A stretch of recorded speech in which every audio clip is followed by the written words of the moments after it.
Hi, my name is Kaywin Feldman. I am the Niven and Duncan Macmillan Director and President at the Minneapolis Institute of Art. One day I was contacted by the board of the Minneapolis Institute of Art asking if I had any interest in coming to Minneapolis. And so after a visit here and seeing what an incredible community it is and this remarkable museum, I decided I was very excited about coming to Minneapolis. And so I arrived in January of 2008. It's an incredible art community, and I think that one of the reasons why so many artists live here is that our community does support artists. Of course, never enough, we should all be doing more, but the fact that organizations like Bush and McKnight actually help artists as well as arts organizations, I think really makes it a thriving place for artists. And we have so many different arts organizations, from small to large, representing different cultures. It's a really broad mix that I think creates a dynamic and exciting arts community.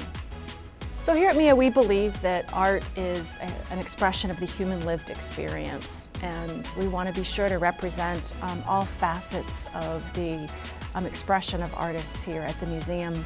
And one of the great things is that we represent 5,000 years of human history from all across the globe. And so if you want to dive deep into the Tang Dynasty in China, the 2nd century AD, we have it all here, you can do that. Or if you want to look at what contemporary artists in Minnesota are thinking about, you can do that too.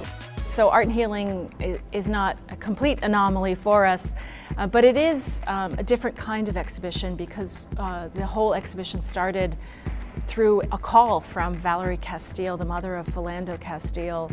And Valerie called us to say that artists from all across the community and beyond had been sending her artwork about the tragic fatal shooting of her son Philando 2 years ago. And she was so overwhelmed by the generosity of artists who had made and given the work to her that she wanted to share it back with the community and asked if we would consider doing an exhibition of the work. And so that's how it all started. And several of our curators went out to visit Ms. Castile and were completely overwhelmed by the amount of work in her home. And so they spent a period of time sort of looking at the works, talking to the Castile family about the meaning of the individual works, and put together this exhibition of 15 different works of art. Valerie's been very involved in art and healing, and we've worked over the last year with her as well as a community advisory committee. We set up a committee to help us think about both the works of art that we'd show, but also the programming and the interpretation of the works, and just all of the ways that we wanted to present the show. And we wanted to express that the works of art in the exhibition really are about a journey of healing, both for the Castile family, but of course also for our community. And art has been made by humans throughout human history to express the pain, suffering, frustration, and disappointment of humanity. Art's not always beautiful, and it's not always an expression of beauty and positive feelings. And in this case, we really wanted to show the role of art in helping people to heal. Philando Castile actually says that having all of these works of art in her house reminds her that she's not alone. It reminds her that other people care and are there in this journey with her. I find the show moving and highly impactful. When you come and see the exhibition in our galleries, I find that two feelings are expressed overwhelmingly, and one is healing and the other one is love. I think that one of my favorite pieces is a work by the artist Sarah White. And in this video, Sarah White was sort of processing all of the emotion that she felt about hearing of Philando's death, but also thinking about her young daughter and needing to feel some kind of hope for the future.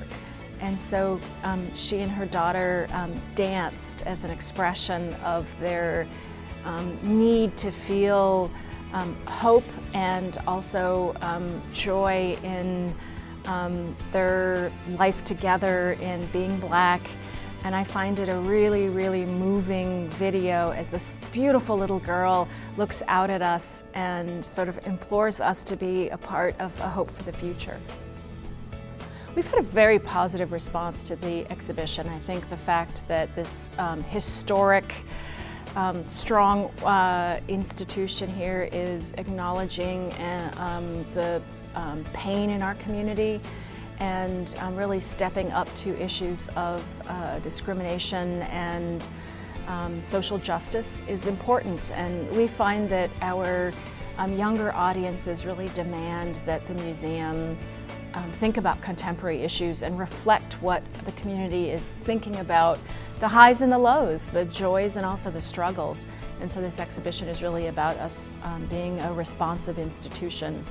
And you certainly see the trend in museums across America that there is this greater response to contemporary issues.